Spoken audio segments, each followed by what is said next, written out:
Hello guys, Subhrasmita live show channel के आपण समस्त के स्वागतम। आज आम गहणरे आम ब्लॉक कलामुंडा जड़े धार्मिक ज्ञानी गुणी जड़े वरिष्ठ व्यक्ति उपस्थित अच्छा से संपर्क में मोर अजा भी हेबे। आज तांकर आशीर्वाद रु आमे किसी सुनबा के पाएमा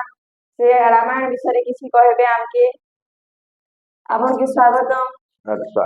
आपन आपन को परिचय दियन आउ टिके रामायण विषय रे हमके बुझान। हाँ मुझे होजे करलामुंडा ब्लॉक जुराडबरा पंचायत मोर गाँव होची जुराडबरा आरो मुई रामायण बाबत रे कहवार लागी मोर बहुत इच्छा अच्छे आरो मुई टिके जहाँ जानिछे ताहा कहबी बोली कर मैं आशा करिए आरो से प्रभु का बाबत रे मते तांकर साहा भरसा मोर तो इति किछि नहीं तो मुई रामायण बाबत रे कहबी जे राम कर वनवास जे दिन राम जन्म है दशरथ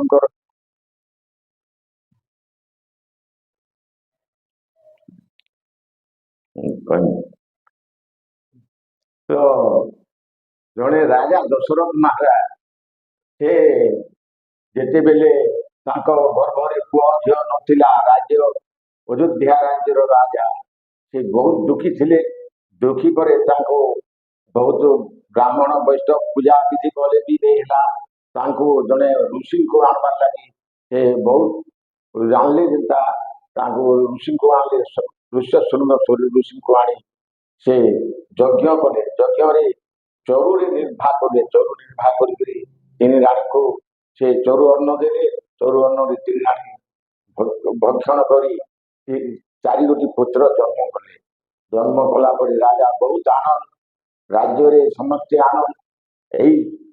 आनंद रे राजा कहले मोर तो वृद्ध शरीर होगला आरो मोर पुओ भी तो बयस होगला जेते 14 वर्ष भितर राजा करबार लगी से रेडी हेले रेडी हला परे बहुत लोकंकर समस्त खुशी है राजा राज्य सारा ढिंगरा देकरी समस्त को राजा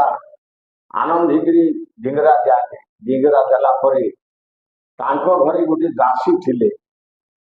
से दासी होचन कैकेयी रानी दासी से तांको माँ घर आनी बापा देते से समय से दासी आसिक राजा काली की हबार अच्छे बेले आज राति आसिक से रानी कैकेयी रानी को कुमंत्रणा कले कुमंत्रणा कला परे से कहले नाई राम श्रेष्ठ पुत्र आमर तीन रानी ठारे से श्रेष्ठ पुत्र आरो ताके तोर कथा नहीं माने कहले ताके बाध्य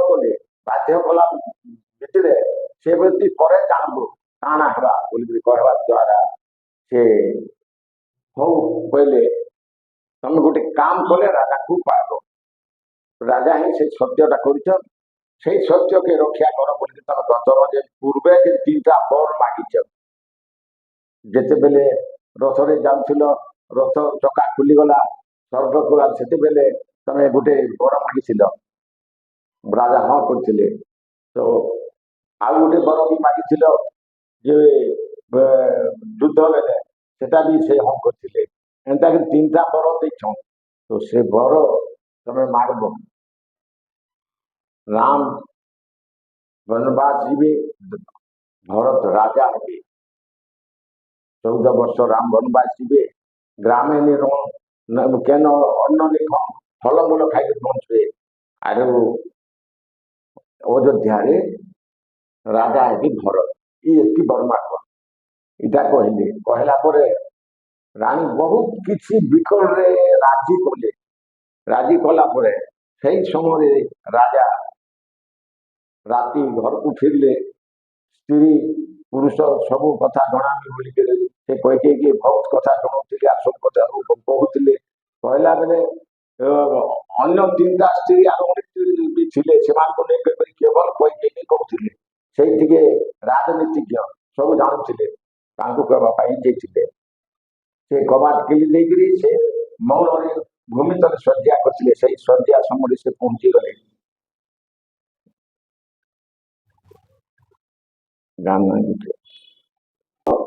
देखले दशरथ ରାମକୁ କହିଲେ କାଲି ପ୍ରଭାତରୁ ପାଇବ ପୂଜା, ତମେ ଆଜି ଆଜି ରାତ୍ରକ ହୋଇଥାଅ ଏଠି, ଆଉ କାଲି ସବୁ ପ୍ରଭାତରୁ ରାଜା କହିକି କୈକେୟୀଙ୍କ ପାଖକୁ ଆସିଲେ। ସେଠି ଦଶରଥ କହିଥିଲେ କୈକେୟୀ କୈକେୟୀ ବୋଲି ତିନିଥର ଡାକିଲେ। କୈକେୟୀ ମୁଁ ନେଇ ଶୁଣୁନି କିଛି, ହଁ ନେଇ କି ନାଇଁ ନେଇ ବୋଲିକିରି କିଛି ନେଇ କହିଲେ। ତାପରେ ବହୁତ କିଛି ବିକଳରେ କହିଲେ। କହିଲା ପରେ ସେ ବି ନେଇ ଖୋଲିଲେ କବାଟ। ସେନ ଏଇନ ଗୋଟେ ଗାନା ଦେଲେ, ଉଠ ଉଠ ସଖୀ ତୁରେ କି ପାଇବି ମନ, ଫେରି କରି କହ ମତେ ଅମୃତ ବଚନ ଗো ସଖୀ, ଅମୃତ ବଚନ।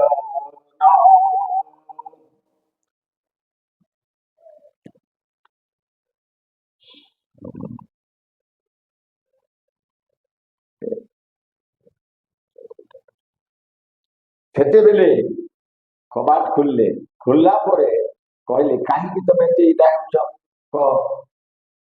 ତମେ ସତ୍ୟ କର। ମୁଁ ଦିଟା ବର ମାଗୁଛି, ସେ ବରଟା ମୋର ସତ୍ୟ କର ବୋଲିକିରି ସତ୍ୟ କରାଲେ। ସତ୍ୟ ସତ୍ୟ ସତ୍ୟ ବୋଲି ରାଜା କହିଲେ। କହିଲା ପରେ ସେ କହିଲେ ଦଶରଥ ତମେ ସତ୍ୟ କରିଛ, ତମ ଭଳିଆ ରାଜା ସଂସାରରେ ନାହିଁ, ଆରେ ସତ୍ୟ ପୁରୁଷ ତମେ, ଆରୁ ତମର ସତ୍ୟ ତମେ ରକ୍ଷା କର, ମୁଇଁ ତୁମକୁ ମାଗୁଛେ କର। ପ୍ରଥମ ବର ହେଲା ରାମ ବନବାସ, ନ ଖାଇବେ ଅନ୍ନ, ନ ରହିବେ ଗ୍ରାମେ, ଫଳମୂଳ ଖାଇ ବଞ୍ଚିଯାବ ଦିନ। ଦ୍ୱିତୀୟ ବର ସେ ଅରଣ୍ୟ ରହି ଶୋଇବେ ପତ୍ର କୁଡ଼ିଆରେ। এইଭଳି ତିନିଟା ବର ମାଗିଲେ। ରାଜା ସତ୍ୟ କରିଛନ୍, ରାଜା ବିସ୍ମୟ ହେଲେ।